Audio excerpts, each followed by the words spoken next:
the yield on France's 10-year government bond has fallen to Euro-era lows, below 2%, despite last month's credit rating downgrade for the country by Moody's. Joining us now for a technical look at what's going on here, Yannick Naud, who's portfolio manager, Glendevan King Asset Management. So what do the technicals tell us about what's happening to the French yields? Well, I mean, you have to be very courageous to be against the French market right now, because today the yield is at 1.95%. The 10-year yield is the lowest in the last 250 years.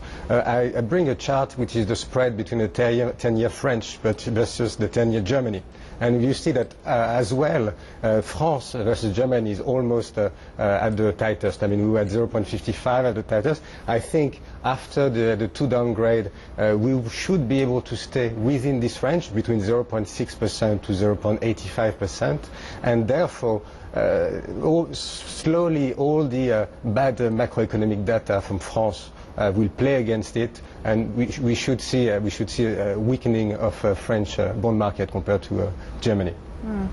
Do you look at this French yield and come to any conclusions about what's really going on in France? What's driven by your view? No, but I think it's. I think we'll chat about it maybe a bit later. But I think it's got important implications for the UK, because there's a very real possibility in the UK we could get downgraded.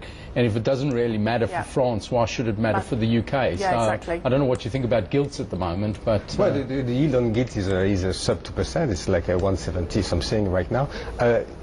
The rating it's even lower than French yields, isn't it? Yes, it's slightly lower than French rating. the rating downgrade is not a short-term indicator for any underperformance of the market. I mean, France, since the 13th of January, it was the first S&P downgrade at the best rally than any other core European market. But it's true that people are getting more concerned about France as we're dealing with the problems in Greece and then Portugal and now Spain. Yes. And we've attacked at some stage Italy came under pressure. There's a lot of talk that once you pass Spain, the market's now going to focus on France. Are you particularly worried about that? I think there's a lot of macroeconomic data. The unemployment is at 10.3%. It's a very high number. The industrial production is keep going down. The debt to GDP is above 90%. The public spending above 57%. Is going to be higher than Denmark next year. So macroeconomically, the picture is not good at all. So far this year, we had some technical factors that push the yield down.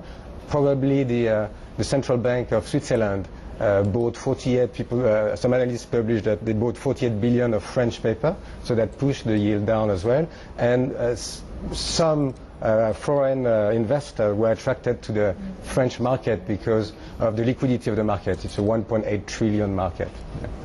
We just have time for one more chart. Yes. I want to pick out the currency chart you've brought along. Yes. You've got the euro here against the Norwegian Krone. Yes.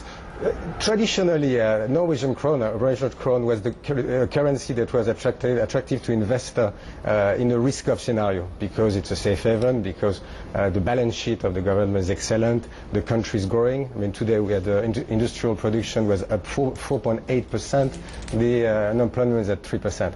I think in 2013, Norwegian Krone should do well for a different reason, is the fact that in fact interest rates are getting lower, short-term interest rates are getting lower, even negative in Switzerland.